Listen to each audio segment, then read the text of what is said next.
Bonjour à toutes, bonjour à tous et bienvenue dans l'école du futur. Au programme aujourd'hui, une chercheuse en quête de solutions photovoltaïques. Marie Chéras fait partie de la dernière sélection des jeunes talents de la Fondation L'Oréal et de l'UNESCO. Son portrait, c'est à suivre. Il fait partie de la sélection de mes talents à moi. C'est Gaël Musquet, bien sûr. Gaël, avec toi aujourd'hui, on va parler d'un navigateur dont le monde du libre a fait sa mascotte, Firefox. Retour sur l'histoire d'un petit panda de feu devenu grand. Tout à fait, c'est un navigateur qui a révolutionné la manière dont les standards du web pouvaient être utilisés pour l'interopérabilité des sites web. On va voir comment ce logiciel est devenu incontournable et à quel point la Fondation Mozilla a structuré le web. Et ce sera avec toi en deuxième partie de cette émission. Mais d'abord, notre question du jour, évidemment. Avant la fête de la musique, le mois de juin fait chanter le numérique. La grand-messe de l'innovation Vivatech rouvre ses portes à Paris ce 14 juin. 2400 startups et plus de 90 000 participants attendus pour une 7e édition. Alors, est-ce que c'est l'âge de raison de l'écosystème? Pour en parler, François Bitouzé, vous êtes le nouveau CEO de Vivatech. Bonjour à vous. Bonjour. Et également à nos côtés, Tatiana Jama, cofondatrice de Sista notamment. Pourquoi? Parce que le tout premier sommet du collectif Sista vient de se dérouler au Musée de l'Homme. La femme et l'avenir de la tech et compte bien se faire entendre, Tatiana. Tout à fait, ravie d'être là, merci. Merci à vous. On en parle dans un instant, mais d'abord, focus. Et cet automne, la Fondation L'Oréal et l'UNESCO mettaient en valeur les jeunes talents au féminin, toutes sciences confondues. Marie Chéras en fait partie. Elle cherche et surtout elle trouve des solutions pour augmenter l'efficacité des panneaux photovoltaïques. Les détails, c'est tout de suite avec Xavier Terrade. Je m'appelle Marie Chéras, je suis doctorante en 3e année au sein de l'école polytechnique et mes travaux consistent à étudier les matériaux pour les futures générations de panneaux photovoltaïques. Marie Chéras fait partie des 35 chercheuses à avoir reçu le prix Jeune Talent 2022, remis par la Fondation L'Oréal et l'UNESCO. Elle a été récompensée pour son étude baptisée « Comprendre les dynamiques ultra rapides dans les nouvelles générations de panneaux photovoltaïques ». Son objectif est de comprendre et d'améliorer les propriétés de matériaux capables de convertir le rayonnement solaire en électricité, notamment en augmentant l'efficacité des panneaux photovoltaïques. Alors j'ai toujours voulu travailler sur un domaine qui me permettait à ma manière d'agir contre le dérèglement climatique. Et j'étais aussi super curieuse et globalement j'aimais bien les sciences. Donc ça m'a menée au fur et à mesure à travailler dans ce domaine. Petite, Marie Chéras a été marquée par les images de marée noire. Sensibilisée très tôt à l'écologie grâce à des événements dédiés aux enfants, elle s'est lancée dans sa thèse après un cursus d'ingénieur et un double master matériaux pour l'énergie et les transports. Distinguée par le prix Jeune Talent L'Oréal UNESCO, elle devient ainsi un modèle de réussite pour les jeunes filles d'aujourd'hui. Pour elle, qui a aussi eu ses modèles, il est temps que les femmes entrent vraiment dans la lumière. Un personnage qui m'a vraiment marqué, c'est Katherine Johnson. C'était une physicienne et mathématicienne américaine. Et on pense souvent quand on regarde la Lune au premier homme qui a posé les pas sur la Lune. Pourtant, c'est une femme noire américaine qui a fait les calculs de mise en orbite. Marie Chéras se réjouit d'avoir, selon ses propres termes, la chance inouïe de participer à l'avancée de la connaissance humaine, tout en bâtissant un système plus tolérant et inclusif. Et ces femmes de science, ces femmes de tech, on va continuer à les mettre justement à l'honneur avec des startups, avec des collectifs, avec des conférences, avec des grands groupes. Tout de suite, on va parler de Vivatech parce que évidemment l'événement revient pour une nouvelle édition. Est-ce que vous êtes prêts à faire le plein de startups et d'innovation? C'est le talk première partie. Et pour parler justement de cette grande semaine de la tech en France et notamment à Paris, François Bitouzé, CEO de Vivatech, est avec nous. Également Tatiana Jama, cofondatrice et coprésidente de Sista, managing partner du Sista Fund, dont vous allez nous parler tout à l'heure parce que vous avez aussi décidé d'allier les bonnes intentions à l'action en finançant celles qui peuvent devenir les grands talents de la tech de demain. Mais je voudrais d'abord revenir sur vos deux événements. Sista Summit, c'était hier, mardi 13 juin, au Musée de l'Homme. Vivatech ouvre ses portes littéralement aujourd'hui à la porte de Versailles pour les 4 prochains jours. C'est important d'avoir ces grands messes, à la fois d'innovation, à la fois des showcases de talents pour pouvoir toucher la tech du doigt pour le grand public comme pour l'ensemble du secteur, François.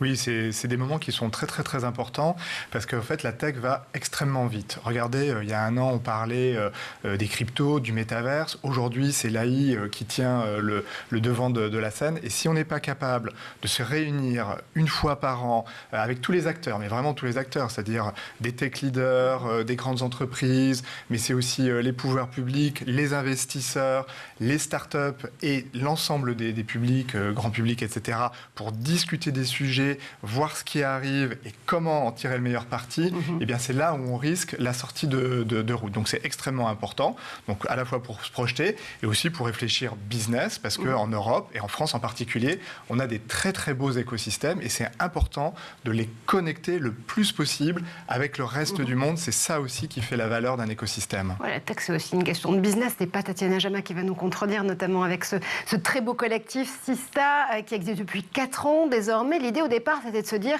qu'il fallait trouver une solution pour pouvoir mettre ces femmes fondatrices de boîtes numériques et tech en valeur, les mettre à l'honneur parce qu'elles le valent bien. Mauvais jeu de mots de ma part. Non, moi ça me paraît évident. Je suis entourée depuis, 15 ans de femmes absolument exceptionnelles, de femmes entrepreneurs mais aussi investisseuses, qui finalement sont pas du tout à leur juste place. Donc on essaye de rétablir un peu ça. Je pense qu'on est très heureuse aujourd'hui d'avoir réussi 4 ans après à fédérer, aussi à l'occasion de Vivatech, le Sista Summit, qui pour nous était un événement extrêmement important à mettre en place, parce que oui, il y a des grandes messes chaque année un peu partout. Il y a Vivatech, il y a le Web Summit, il y en a un certain nombre d'autres. Et il y avait peu d'événements autour de l'investissement inclusif, avec un focus de ce qu'on a vraiment envie de faire, c'est-à-dire comment est-ce que dans un écosystème qui, oui, est en croissance, oui, est mature par rapport à il y a 10 ans, et qui en même temps est toujours malheureusement terriblement dans un entre-soi terrible, les chiffres le prouvent et on en parlera. Et donc je pense qu'on avait envie de faire un événement extrêmement data-driven, on en parlera notamment avec le baromètre, parce que l'avantage de la data, c'est que ça annule le bruit. Le problème sur le genre, c'est que le clivage culturel est tellement important qu'en fait personne n'est d'accord. Donc l'avantage de la data, c'est que ça permet d'aligner tout le monde. Il faut mesurer pour avancer, et en même temps quelque chose de très décalé. C'est pour ça que c'était important pour nous de le faire au Musée de l'Homme, avec plein de happenings d'artistes et des projets un peu fous. Et je trouve qu'on a réussi à faire quelque chose au croisement entre la tech, un univers un peu plus artistique, un peu plus scientifique, pour justement faire émerger ce qu'on a envie de dire. C'est tout simplement que la tech est une formidable façon d'arranger un certain nombre de problématiques sociétales, et que finalement il faut s'en saisir, et ce qu'on essaye de faire avec Sista depuis maintenant 4 ans. C'est vrai qu'on vient de vivre quand même quelques années dans laquelle on est passé d'une position, nous tous, grand public, médias, faiseurs et investisseurs ou financeurs de tech, d'une position où on était plutôt dans une fascination vis-à-vis de la tech qui innovait pour le défi même de l'innovation, à une position de défiance. Aujourd'hui, on la regarde peut-être un petit peu plus en chien de faïence, cette innovation et ce progrès technologique. L'idée, c'est aussi de se dire que sans sombrer dans un certain technosolutionnisme, François, il faut quand même remettre les points sur les i de la tech. Oui, et puis surtout, ce qu'il faut dire aussi, c'est que les Européens, ils ont confiance dans la tech. Nous aussi, on a fait une étude avec Harris Interactive. Et ce qui est intéressant, c'est quand on demande aux Européens en qui est-ce que vous avez le plus confiance pour trouver des solutions opérationnelles sur les grands enjeux, par exemple climatiques. Eh bien, c'est les startups qui arrivent en premier devant les grandes entreprises, mais aussi les États et les pouvoirs publics. Donc, ce qui est intéressant, c'est cette espèce de paradoxe entre, et vous avez raison de le dire, aujourd'hui, on n'est plus des candides de la tech, et en même temps, toujours cette perception que oui, la tech va nous apporter des solutions. Et je pense que justement, l'un des enjeux de Vivatech, et on est content d'avoir ouvert les portes ce matin sur ce sujet-là, c'est de se dire, eh bien, regardons les choses en face. Moi, je trouve que sur l'intelligence artificielle, où il y a beaucoup de discussions, les gens se disent, mais est-ce que ça va détruire de l'emploi? Est-ce que ça va changer le monde? Est-ce que ça va nous permettre de mieux vivre notre santé? Est-ce qu'on va tous vivre dans une société de loisirs? Est-ce qu'on va se faire dézinguer par des robots? Ben, ce sont des questions extrêmement importantes, et je pense que s'il y a 15 ans, quand les réseaux sociaux, par exemple, sont arrivés, on avait eu cette maturité et de se poser ces questions-là, peut-être que les 5 dernières années, on ne les aurait pas vécues de la même façon. Et je trouve au contraire qu'on n'est plus des tech candides, mais on est des tech optimistes, ça fait du bien, on se pose des questions, et ça nous garantit une tech qui sera encore plus positive, utile et performante. Ça, c'est important. C'est vrai que je le disais tout à l'heure, 2400 startups, 20% d'espace en plus que l'année précédente pour réussir à se frayer un chemin parmi les travées du salon. 400 intervenants venus du monde entier. Adieu le métavers, j'ai envie de dire, place à l'IA, c'est vraiment un des thèmes majeurs qui se déroulent sur ces 4 jours, journée écosystème et journée grand public incluse. C'est le thème qui fascine autant qu'il inspire cette saison. 18% des startups l'année dernière à Vivatech parlaient d'IA cette année.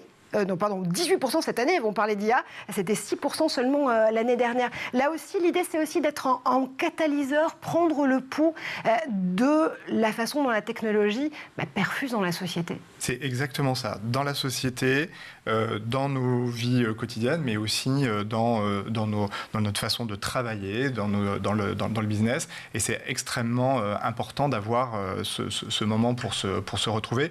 L'intelligence artificielle occupe le haut du pavé. Ce qui est intéressant, c'est que à Vivatech, on va pouvoir avoir à la fois des grands intervenants qui viennent de la tech. Donc, on a Yann Lequin qui nous fait l'amitié de venir. Donc, c'est le patron de l'intelligence artificielle chez Meta, chez Facebook. On a Zubi Garamani qui est le patron d'intelligence artificielle chez Google. On aura aussi du Microsoft. Voilà.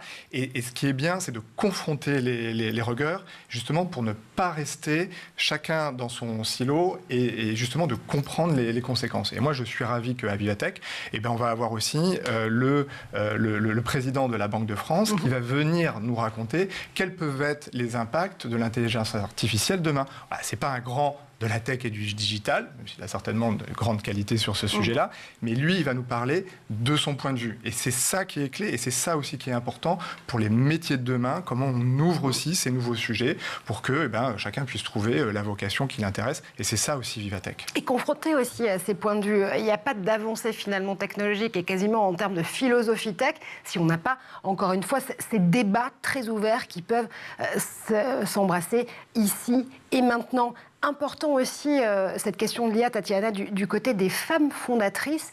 On a coutume de dire qu'on ne peut pas faire de la tech en se privant de 50% de l'humanité, en 50%. C'est ces talents évidemment féminins qui peuvent construire aussi la tech. La question, c'est de créer des boîtes, oui, c'est aussi de les financer, mais c'est aussi de pouvoir réfléchir à la façon dont on va construire ces technologies. Et ça, c'est important parce que ça nous ramène à la question des biais. Moins on a de femmes pour pouvoir construire cette technologie, plus on a de biais. Du coup, vous avez décidé de lancer quelque chose d'assez innovant. C'est une bulle de biais qui va se transporter du Sista Sommitière au Musée de l'Homme jusqu'à Vivatech pour les prochains jours. Oui. Bulle de biais. On est très, très, très heureuse d'avoir dévoilé ce projet sur lequel on travaille depuis longtemps. Ça s'appelle The Unbiased Project. Et l'idée, c'est qu'à la base de Sista, c'est un peu une réflexion entre Céline et moi, donc Céline Lazorte, avec qui... qu'on connaît bien dans l'école du futur. Voilà, que vous connaissez bien. Et on avait commencé ensemble avec Céline, puisqu'elle avait lancé Litchi, moi j'avais lancé Dilissim.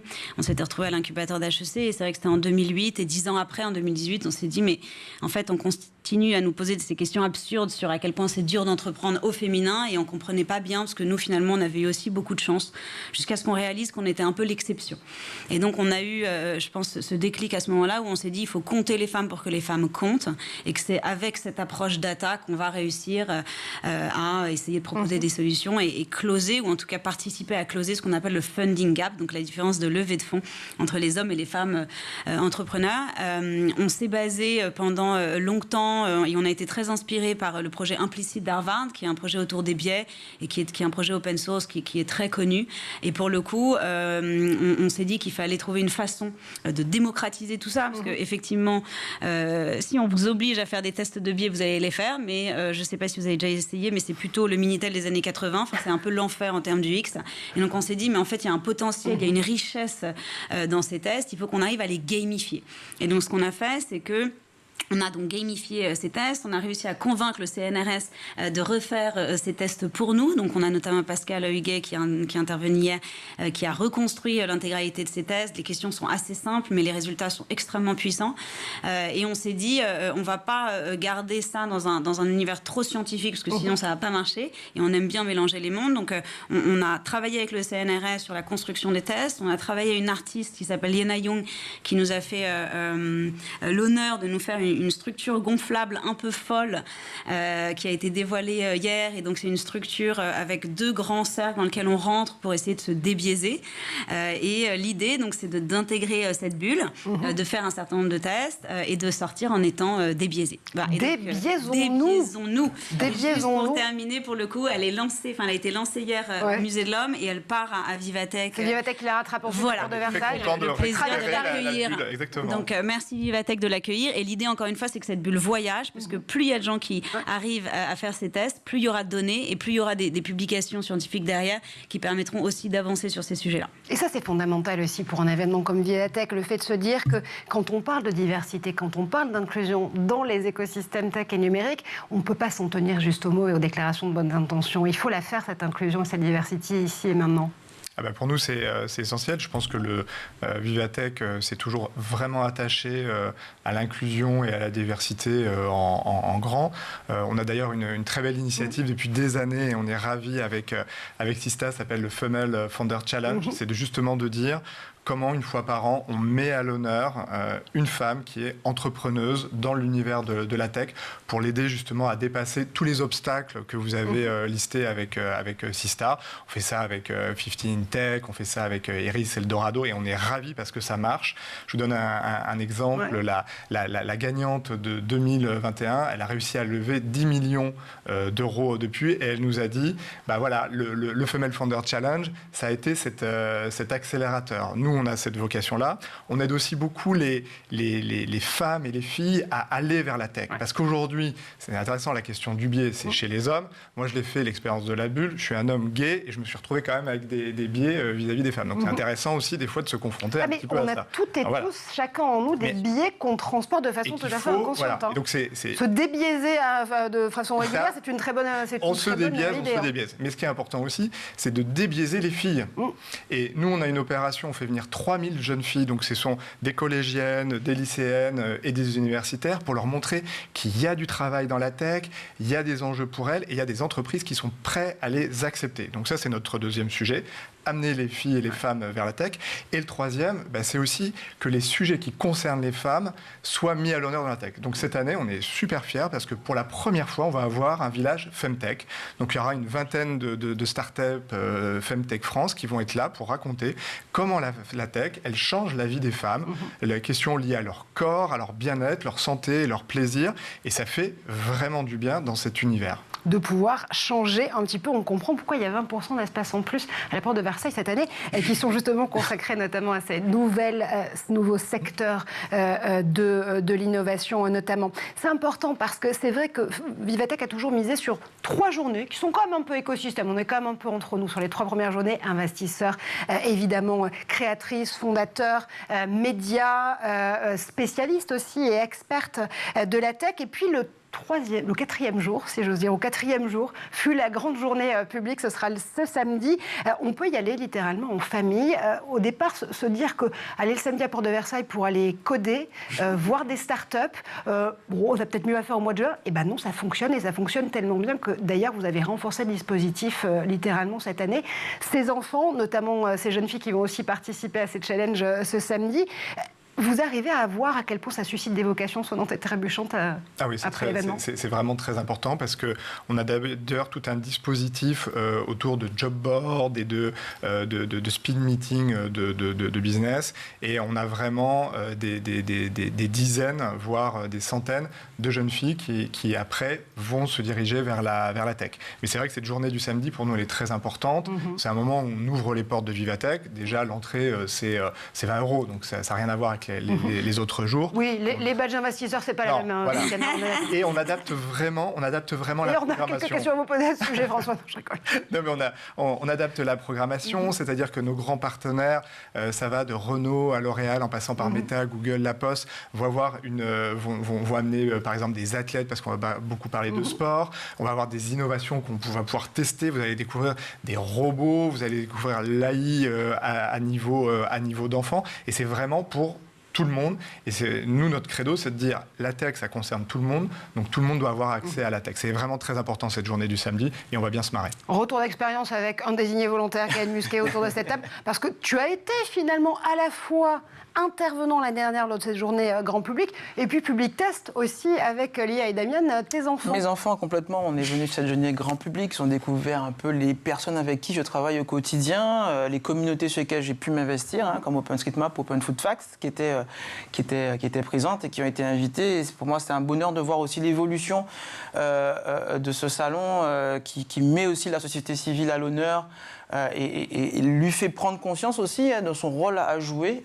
Et pour moi, c'était à la fois un plaisir de revoir des personnes sortant d'une période compliquée aussi avec le Covid. C'était une des premières occasions aussi de revoir un peu tous ceux qu'on avait perdu de vue en 2020, de voir qu'ils étaient en bonne santé aussi. Mine de rien, c'est aussi ça, Vivatech, c'est des humains qui se rencontrent. Au-delà de la technologie, mais on tient quand même aussi à nos pairs qu'on puisse se rencontrer et que mes enfants aussi puissent profiter de ces innovations, prendre des photos, s'inspirer, rêver. Je ne serai pas là. Comment ça forcément à ce moment-là. Mais alors pour les premières journées, mais avec mes enfants sur la journée grand public, sur la journée grand public, je serai présent pour pouvoir faire profiter mes enfants de cette édition. Ces grands événements, ces conférences du numérique qui sont au cœur de l'innovation technologique, mais aussi sociétale. On continue à en parler dans un instant, notamment avec le Sista Summit, premier du nom. Mais d'abord, on fait un tour du côté de la planète tech. Et c'est le Zap avec Edouard Degnaud.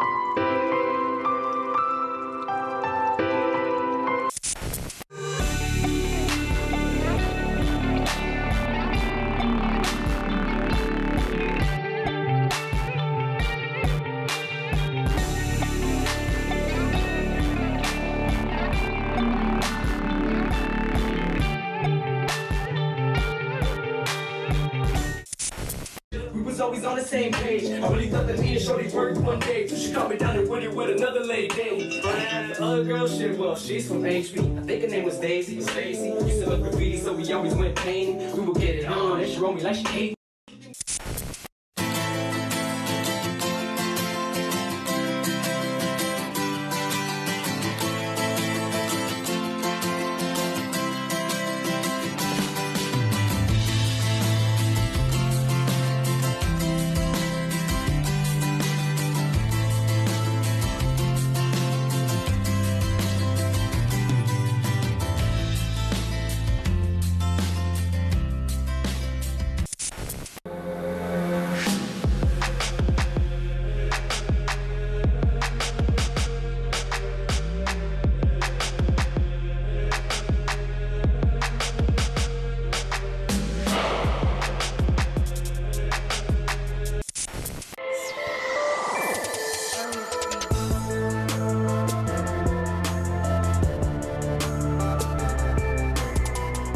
Et vous êtes de retour sur le plateau de l'École du Futur, toujours en compagnie de François Bitouzé pour Vivatech, de Tatiana Jama pour Sista. Dans un instant, on continue à parler de ces grands événements tech qui font la une de l'actu. Mais d'abord, Gaël Musquet a une idée derrière la tech.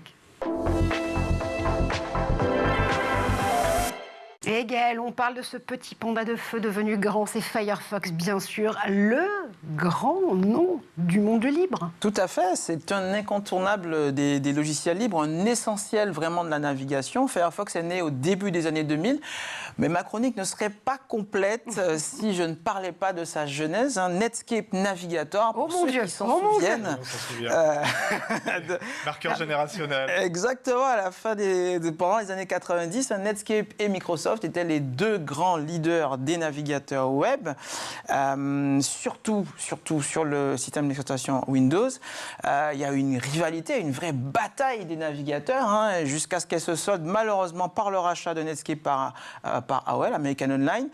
Et ce monopole de Microsoft avec Internet Explorer a malheureusement sclérosé l'innovation. Hein. Entre 2001 et 2006, Microsoft n'a pas fait de mise à jour d'Internet Explorer. Et ce manque de compétition a rendu instable beaucoup de sites. Hein. Je ne sais pas si vous vous souvenez, mais à l'époque, on avait sur les sites web des petites bannières développées pour Internet Explorer, développées pour Netscape, les webmasters. À l'époque, je ne vois pas ce que tu veux dire. On les appelait comme ça, les webmasters. Je n'ai pas vécu à cette époque. Les webmasters avaient un blaze. Il fallait développer soit pour Netscape, soit pour Internet Explorer. Tout ça a certes disparu, mais un peu grâce, évidemment, beaucoup grâce à Mozilla, beaucoup grâce à Firefox. Et grâce justement à ce développement de Firefox, hein, on a pu avoir à nouveau l'innovation, mais ces positions monopolistiques de Microsoft ont eu pour conséquence d'appauvrir les innovations et surtout le respect des standards d'Europe. Mais c'était vraiment sans compter sur une équipe d'irréductibles, non pas gaulois, mais libristes, même si on avait un gaulois parmi eux avec Tristan Nitto. C'est vrai, absolument. C'est vrai. Tristan Nitto qui est quand même justement un peu aussi dans cette saga Firefox, notamment pour la Fondation Mozilla en France. J'imagine que tu vas nous en parler. Oui, complètement. C'est un peu cette équipe, cette spin-off de Netscape, Mozilla, qui prend le relais en 2002, qui se charge de relancer ce navigateur qui était mort, avec toute la symbolique du Phoenix. C'était le nom de cette première version de Mozilla sur ce navigateur qu'il lançait en 2002. Petit problème de propriété intellectuelle avec Phoenix qui propose aussi des BIOS pour nos ordinateurs. C'est ces logiciels bas niveau qui permettent à nos ordinateurs de démarrer. Il change de nom, qui devient donc Firebird. Et en 2004, on a ce nom, Firefox, qui est déposé. La Fondation Mozilla et Mozilla Corporation qui sont aussi créés. Mozilla Corporation qui est de propriété intégrale de la Fondation Mozilla. La Mozilla Corporation assure le marketing, la promotion, le paiement des salaires aussi des personnes de la Fondation Mozilla. Et pour éviter que ce web ne se sclérose à nouveau, la Fondation Mozilla a pour objectif de préserver le choix. Il faut qu'on ait le choix sur Internet et qu'on puisse aussi innover. Et pour ça, il faut que les standards soient respectés, soient connus et utilisés par le plus grand nombre. Et c'est à ce moment, en 2004, que commence la deuxième guerre des navigateurs entre Firefox, la Fondation Mozilla et Microsoft avec Internet Explorer. Et avec justement de telles fondations pour le porter sur les fonds baptismaux, on imagine bien que le navigateur en lui-même doit être fidèle à des valeurs, notamment celle de la privacy. Complètement, c'est ce qui fait aussi un des succès de Firefox. Il y en a eu d'autres, le fait qu'il soit libre. Donc, plusieurs distributions Linux puissent évidemment, par exemple, ou d'autres systèmes d'exploitation puissent développer ce navigateur. Il est gratuit, il est respectueux des normes du web. Il est complet, donc système de plugins. Donc, on a, grâce à Firefox, découvert aussi la navigation par onglet. Les plugins permettent d'étendre les fonctionnalités du navigateur par rapport à ce qu'il y avait déjà de base. C'est déjà quand même pas mal complet, Firefox. C'est un navigateur qui est multiplateforme. On peut le retrouver à la fois sur des systèmes d'exploitation issus d'Apple, Android pour Google, des BSD sur des serveurs ou des distributions Linux. On a des bloqueurs de pub, de la navigation privée, du filtre anti-hameçonnage. Et c'est vraiment un des marqueurs, tu l'as dit Marjorie, de Mozilla, c'est le respect de la vie privée. Et d'ailleurs, même si Mozilla est très largement financé par Google, c'est vraiment une des fondations piliers du respect de la vie privée sur Internet. Et c'est la dernière initiative de Mozilla, Mozilla.ai. On parlait justement sur l'intelligence artificielle. Mozilla vise aussi à ne pas scléroser le web de l'intelligence artificielle. Et grâce à cette fondation et ce nouveau projet, la Fondation Mozilla va soutenir des initiatives des entreprises qui veulent s'engager sur de l'IA au service de l'humain, qui veulent aussi, comme pour le web, qu'on ait une intelligence artificielle de confiance, que cette intelligence artificielle, on puisse aussi l'utiliser en toute transparence, comprendre comment elle a été développée. Et comme pour Firefox, elle va s'appuyer sur des communautés qui vont irriguer les débats, puisqu'il y a évidemment au niveau politique des enjeux, et évidemment les développement des outils qui permettront d'utiliser cette IA en toute sécurité et en toute transparence. Firefox, d'un navigateur jusqu'à la défense de la privacy et de l'IA éthique, voilà pour cette saga absolument incontournable. C'est important, François Bitouzé, que ce ne soit pas seulement l'apanage des régulateurs de s'emparer de cette question de l'IA éthique et transparente, que ce soit aussi le rôle de ceux et celles qui créent ces technologies de pouvoir défendre ces nouvelles valeurs.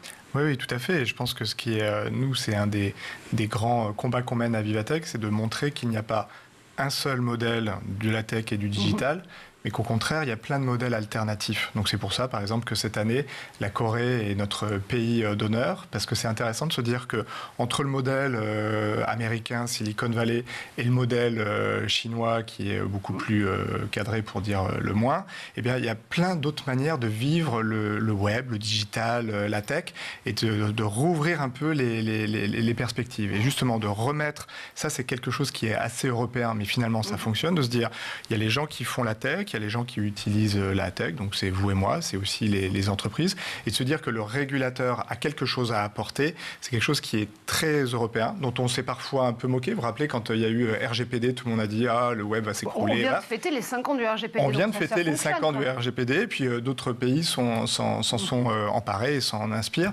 Et voilà, donc c'est nous aussi à Vivatech, c'est se dire comment est-ce qu'on raconte, comment est-ce qu'on rouvre un petit peu les chakras pour se dire que parfois ce qu'on nous dit comme étant une obligation, une fatalité ou quelque chose contre lequel on ne peut rien faire, finalement, il y a possibilité un petit peu d'aller jouer dans d'autres terrains. C'est intéressant, ça fait du bien en tout cas. On va continuer à ouvrir les chakras avec Tatiana Jama, François Bitouzé et Gaël Musquet, bien évidemment. On va ouvrir ces chakras du côté des talents féminins. L'ambition, ça s'apprend, le succès se travaille et l'égalité se construit. C'est la maxime du collectif Sista. La sororité fait la force, tout de suite dans la deuxième partie du talk.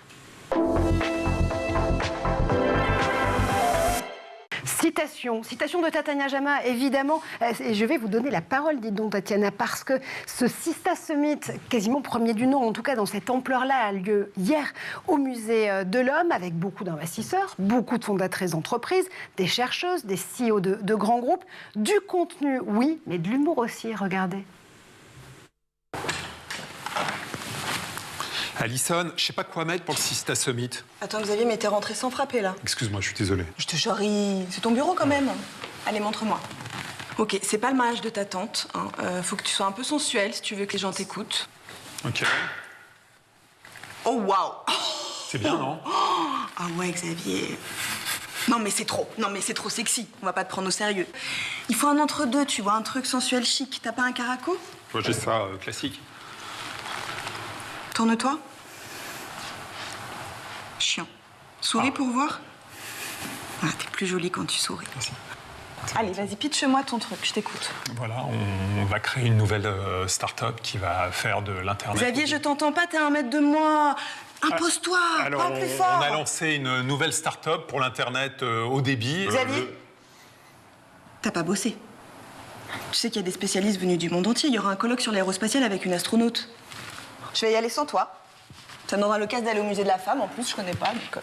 Musée de l'homme, je crois. Alors moi, je crois que ça va pas du tout, Xavier. C'est peut-être de ma faute. Peut-être que je t'en demande trop. T'as trop de... Comment t'appelles ça? De charge mentale? Ça n'existe pas, le musée de la femme. Ça n'existe pas, le musée de la femme. Malheureusement, non. Et c'est pour ça qu'on a voulu absolument être au Musée de l'Homme pour le premier Sista Summit. Et je remercie pour cette vidéo Malmö Production avec qui on travaille sur toutes nos vidéos. Et pour le coup, on en a fait 2 qui ont extrêmement bien fonctionné. Et je pense que le potentiel, justement, drôle autour de ces sujets-là est assez énorme. Parce qu'on a toujours l'habitude d'être quand même un peu pessimiste. Et je pense qu'il faut évidemment alerter. C'est ce qu'on fait notamment à travers de la data. Et en même temps, il faut aussi détendre. Parce qu'on arrivera aussi à changer le regard sur ces sujets-là. Si on arrive à shift de paradigme. Et aujourd'hui, le paradigme est terriblement condescendant, continue à l'être pour les femmes, autour des femmes entrepreneurs. Et je pense que nous, ce qu'on a envie de faire et ce qui nous anime, c'est parler des femmes que nous, on connaît, c'est-à-dire des femmes ambitieuses, des femmes terriblement drôles. Et je trouve que ce premier summit, mais aussi ces 4 dernières années, prouvent à quel point il y a un trou dans la raquette monstrueux. Et c'est pour ça aussi que je me suis lancée dans le Sista Fun. C'est que finalement, moi, ma vision des femmes entrepreneurs n'est pas du tout la même que la vision qu'on peut avoir. Et je pense qu'en poussant une vision ambitieuse, drôle, hors stéréotype, on arrivera aussi à faire bouger les lignes, même si les chiffres ne sont pas bons, malheureusement. Xavier Niel est donc une femme comme les autres. Jusque-là, tout va bien. Ce baromètre, justement, vous venez de révéler une nouvelle édition hier pour ce premier sommet Sista fois BCG. Vous vous intéressez chaque année au financement des femmes entrepreneurs à l'échelle européenne. Vous avez scruté de très près les écosystèmes français, britanniques, allemands, espagnols et suédois. Résultat, toujours aujourd'hui, moins d'une start-up sur 4 créée en Europe l'est par une femme fondatrice. Oui, c'est assez terrible parce que j'avoue que j'avais un certain optimisme en lançant Sista, où notamment en ayant une approche data-driven, on s'est dit à partir du moment où c'est un malentendu. C'est pas possible que tout le monde soit d'accord sur le fait qu'on ne va pas laisser rentrer les femmes dans cet écosystème fondamental. Et j'avoue que je comptais beaucoup sur la data. Malheureusement, un certain nombre d'années après, on se rend compte que oui, on compte et que les chiffres ne bougent pas. On est toujours sur des chiffres absolument ridicules. Encore une fois, en entreprise, on parle d'une absence de mixité, on parle d'un manque de féminisation des boards, mais on est quand même sur du 25-30% qui est inacceptable, mais quand même. Dans la tech, on est toujours autour de 2%. 2%, c'est moins qu'un pourboire. C'est rien, on n'existe pas. Et donc oui, on fait du bruit, oui, on fait des vidéos sympas, oui, on fait des submits, oui, on essaye de chanter et d'attirer l'attention, mais globalement, il y a quand même un vrai problème qui est que depuis 4 ans, on compte les femmes et les femmes ne comptent toujours pas. Et donc, du coup, il faut vraiment inverser la vapeur. La suite de ces résultats, c'est les femmes, donc ces fameuses femmes, lorsqu'elles ont réussi à créer une start-up en Europe, elles lèvent 4 fois moins de fonds que leurs confrères CEO et fondateurs masculins. Vous avez aimé les 2 premiers résultats, ça continue, les inégalités s'aggravent avec le temps. Le fossé de financement continue à se creuser et atteint son apogée 6 ans après la création de cette fameuse start-up. François Bitouzé, vaut mieux être un start-upper caucasien de 30 ans pour lever de l'argent ? Ah ben, plus qu'une femme noire lesbienne, ça je peux vous le garantir. Mais c'est ça qui est absolument dramatique. Nous, pourquoi on a tellement tenu à avoir la Femtech cette année à Vivatech? D'abord parce que le sujet est intéressant, et ensuite elles nous ont raconté ce qu'elles vivaient quand elles allaient lever des fonds. Et alors il y en a notamment qui travaillent sur la question du plaisir au féminin. Alors quand c'est le plaisir masculin, personne ne se pose de questions. Et il y en a qui m'ont raconté des trucs, par exemple, elles sont allées voir des investisseurs qui ont dit « votre projet il va marcher, mais nous on a l'impression que vous êtes en train de remplacer les hommes et donc on ne vous donnera pas d'argent ». Non mais est-ce que vous vous rendez compte? Non mais on est au 21e siècle quand même. Donc voilà, donc nous, notre façon de travailler là-dessus, c'est mettre en avant les entrepreneuses qui réussissent pour créer des vocations, ouvrir le métier pour montrer que voilà, il y a de la place pour les femmes et que tous les sujets qui concernent les femmes, eh bien, elles aient leur place au même niveau que l'intelligence artificielle, la cybersécurité. Parce que vous l'avez dit, hein, c'est 50% de l'humanité, c'est impossible qu'on passe au travers de ça. Ouais, encore une fois, tout le monde est d'accord sur le principe. On ne veut pas se couper de ces fameux 50% de l'humanité pour fonder, pour financer, pour faire grandir l'écosystème, pour créer de la technologie. Mais comment est-ce qu'on y arrive pour de bon, Gaël, à un moment donné? Ça me rappelle un autre sujet, les rapports du GIEC. On a tous les chiffres, on a la tendance, on a les catastrophes qui se succèdent. Et pour le coup, on se dit toujours, mais pourquoi on n'a pas call to action, pourquoi on n'a pas en fait ces personnes qui passent à l'action sur cette transition écologique que l'on doit faire, y compris avec la tech. Une de mes erreurs sur ces 10 dernières années, justement, c'est malgré les chiffres, c'est trop froid. Et la culture a un grand rôle à jouer. Alors j'entends, c'est cool de faire des vidéos marrantes, mais ce que j'ai pu constater sur ces enjeux, sur la partie climatique, c'est que si on ne crée pas d'émotion chez les gens, surtout chez les enfants, on a du mal à les pousser à l'action. Et c'est important que, et on l'a fait sur ce plateau avec des jeunes stagiaires de 3e, que ces filles qui sont aujourd'hui en formation puissent bénéficier évidemment de vos retours et de vos expériences, et pour que pour elles ce soit trivial, qu'elles ne se posent même pas la question en choix d'orientation ou en fin de cursus de choisir nos métiers, parce qu'il faut qu'on fasse rêver ces filles, c'est derrière ça. Et pour ça, la fiction, la poésie, le cinéma, tous ces imaginaires ont leur place aujourd'hui pour pouvoir inspirer ces jeunes. C'est des émissions comme celle-là aussi. On va t'envoyer dans la bulle directement. Parce que tu vas évidemment nous aider à mais c'est la question des maths, des sciences dites dures. Les filles ont les meilleures notes. Et puis après le bac, elles quittent ces filières-là. Donc c'est double perte. C'est-à-dire c'est perte pour elles parce qu'elles auraient pu être excellentes. Et voilà. Et c'est perte aussi pour les filières parce que du coup on se retrouve toujours dans les mêmes sujets. Mais je peux vous garantir qu'il y a quand même pas mal de startups. Quand vous poussez la porte, si vous êtes une fille, vous ouvrez. Waouh, enfin, faut s'accrocher quand même. Il y a que des mecs qui jouent au baby-foot qui boivent de la bière. Je sais que c'est un petit peu caricatural. Légèrement. Oui, mais non, il faut pas dire que c'est caricatural parce qu'aujourd'hui, quand vous interrogez une jeune bachelière, c'est comment est-ce qu'elle imagine le monde des startups, elle l'imagine comme ça. Donc je peux vous garantir qu'elle n'a pas envie d'y aller. La question, c'est donc comment est-ce qu'on change cette image-là? Comment est-ce qu'on la décloisonne? Comment est-ce qu'on la dégenre? Il y a encore trop d'inégalités de genre qui pèsent justement sur ce choix d'orientation pour les filles, Tatiana. Oui, tout à fait. Et puis je reviens sur ce que tu disais tout à l'heure, quand tu dis on est tous d'accord. Et c'est vrai qu'on dit toujours on est tous d'accord. Et donc on a toujours les mêmes réflexes qui sont 50% de l'humanité, c'est une question de justice sociale, c'est une ambition économique, mais on n'est pas tous d'accord. En fait, parce que si on était tous d'accord, on ne serait pas sur ces chiffres catastrophiques. Et donc, je pense qu'il y a un discours très politiquement correct qu'on a tous, qui est de dire, évidemment, qu'on est dans une logique d'inclusion, évidemment qu'on est tous pareils, évidemment qu'on a envie de pousser les femmes à entreprendre. Et moi, je l'ai toute la journée, mais attends, mais évidemment, moi, je suis avec toi, j'ai 2 filles, j'ai une femme, j'ai une mère, et sauf que ça a toujours existé. Il y a toujours eu autant d'inégalités, donc c'est pas vrai. C'est-à-dire que je pense que, et c'est pour ça que l'État est là, et je pense aussi que c'est un monde qui n'a pas été assez régulé, et qu'aujourd'hui, notamment en France, on essaye d'arranger à travers une politique de quotas. C'est aussi pour ça qu'on a fait la charte Sista, que là, ça a été repris par French Tech 2030, qui intègre dans French Tech 2030 le critère de 25% de femmes, ce qui est assez extraordinaire. Donc, je pense que on n'est pas tous d'accord. Si on était tous d'accord, on ne serait pas sur des chiffres de 2,98%. 2,98%, on n'est pas sur du 30-70, on est sur du 2,98%. Donc il y a effectivement un discours ambiant très politiquement correct. La réalité, c'est qu'on est tous terriblement biaisés. Et encore une fois, je me mets dedans. Je pense que Sista n'a pas vocation à pointer qui que ce soit du doigt. C'est juste de dire on est collectivement biaisés. Comment est-ce qu'on fait pour en prendre conscience? C'est une programmation par défaut. Et agir sur nos biais. Et c'est une question de volonté. On peut, si on a tous envie, se débiaiser et arriver à faire de meilleurs choix qui sont des choix plus performants. La diversité crée de la performance. Et je pense qu'en dehors des grands discours et évidemment des études, c'est-à-dire que toute la littérature scientifique est d'accord pour dire que la diversité crée de la performance. C'est un peu comme ce que tu disais, tous les rapports scientifiques prouvent qu'effectivement le réchauffement climatique, mais malgré ça on a du mal à agir, donc je pense qu'il faut continuer à pousser, il ne faut pas avoir peur de réguler, et je pense qu'encore une fois que le Conseil national du numérique par exemple fait un travail formidable et sur l'IA mais aussi sur la féminisation de nos écosystèmes, et que c'est à travers ces organes qui ont du poids et qui ont la capacité de réguler qu'on arrivera à s'infliger, entre guillemets, un certain nombre de contraintes pour être un peu plus inclusif.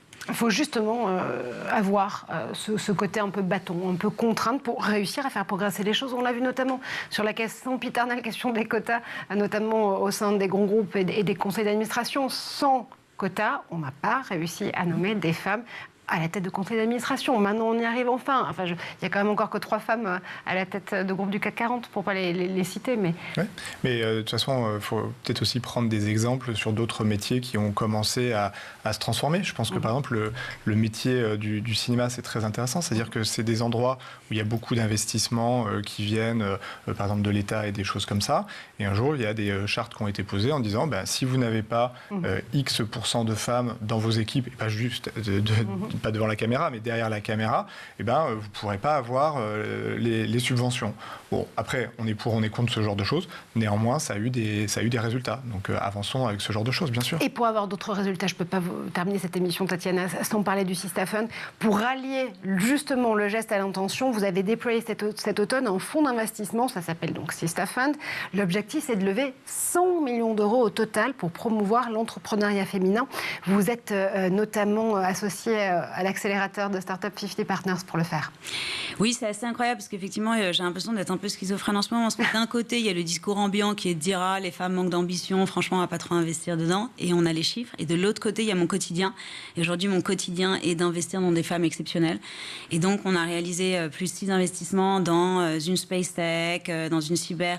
Enfin, dans une équipe incroyable dirigée par une femme qui est autour de la privacy et de la cybersécurité. Enfin, et donc, nous, on a reçu à peu près 1500 dossiers. On a investi dans 6 boîtes. Elles sont toutes plus exceptionnelles les unes que les autres. Et donc, je suis... et heureuse, et encore une fois, je le fais pas du tout pour aider. C'est-à-dire que le Sista, Sista, sous sa forme associative, effectivement, est pour aider l'écosystème et essayer de faire émerger une génération de leaders diversifiés. Le Sista Fund est quelque chose, est un objet terriblement opportuniste. C'est comment est-ce qu'on investit dans un asset pour surperformer. Et je suis convaincue qu'on va surperformer. J'ai la chance d'avoir des femmes qui nous laissent entrer à leur capital et partager leur histoire. Et je trouve que c'est un métier exceptionnel et que de pouvoir, avec Sista Fund, financer une trentaine de sociétés aussi belles, c'est franchement assez génial au quotidien. Vive l'opportunisme en matière justement de talent féminin, de fondatrices, d'investisseurs et de conférences. Vous le savez, cette semaine, c'est la grande semaine du numérique, notamment à Paris. Sista Summit, c'était hier au Musée de l'Homme, pour mettre les femmes en avant, justement celles qui font cet écosystème. Vivatech, ça démarre aujourd'hui jusqu'à samedi, journée grand public. N'hésitez pas à aller coder à la porte de Versailles et à découvrir ces métiers du futur. Merci François Bitouzé, merci Tatiana Jama, merci comme toujours à Gaël Musquet. Nous on se retrouve dès demain pour d'autres aventures.